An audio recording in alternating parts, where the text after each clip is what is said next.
Good afternoon, D&D TikTok and barbecue TikTok and beyond, and welcome to Roll for Barbecue.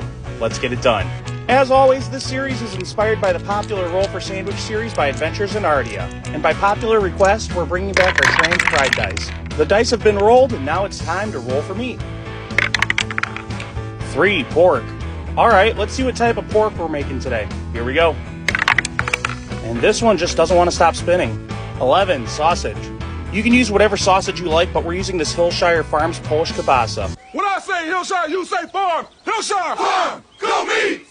I love that commercial. What we're going to be doing is slicing into this sausage. Notice how we're not cutting all the way through. I want this to be held together as much as possible, and we can get those seasonings nice and deep inside. Now it's time to roll for binder. 1, oil. This is a pretty neutral binder that's not going to add any additional flavor to this unless you get an infused oil. We're going to be using olive oil today. Now that we have our binder, it's time to roll for rubs.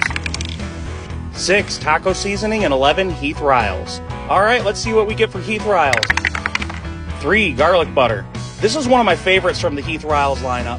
I personally like to use this seasoning on steak and chicken wings. You're going to lift the sausage from the base so you can get that rub between the crevices. That's what she said. Or he said. For our taco seasoning, we're going to be using Malcolm's Grande Gringo seasoning. It's one of my favorites when it comes down to taco seasoning. Let that rest for 10 minutes, and now it's time to roll for grill. 2, the Grand Champ XD. Alright, let's see what type of wood we're rolling today. Here we go. 5, applewood. Alright, you guys, you know the drill. We're smoking on the Char Griller Grand Champ at about 275 degrees for 2 hours. I crank it up the last 10 minutes so it can get nice and crispy on the outside. Now it's time for Wild Magic. 17, hash bash. I promise it's not what you think. What the f*** are you talking about? This category turns our protein into a breakfast hash. I know, I gotta re-season my griddle. We're throwing down 1 whole onion and a bag of Simply potatoes.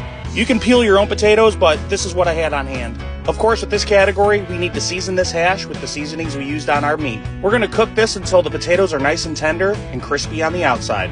I think the flavors are gonna work really well together here. We let that sausage cool down for a little bit, and we chopped it up, and now we're gonna toss it into the potato mixture. Once it's nice and crisp, it's time to serve it up. Making hash on the flat top is super easy. Alright guys, click those tongs, it's time for the D20 sauce roll.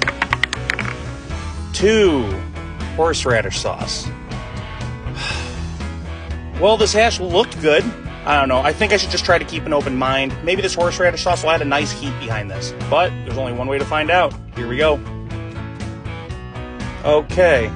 It makes me kind of sad because that horseradish sauce hides everything that we just did to this meat.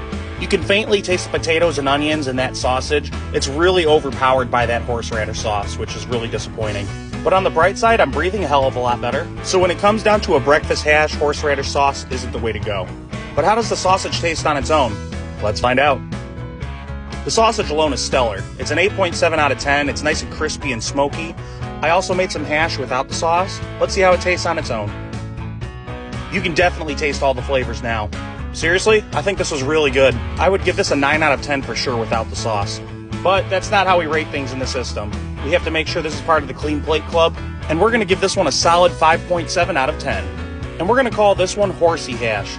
And just like that, folks, that's episode 77. Be sure to like, follow, share, and subscribe. And as always, we'll see you guys at the next barbecue.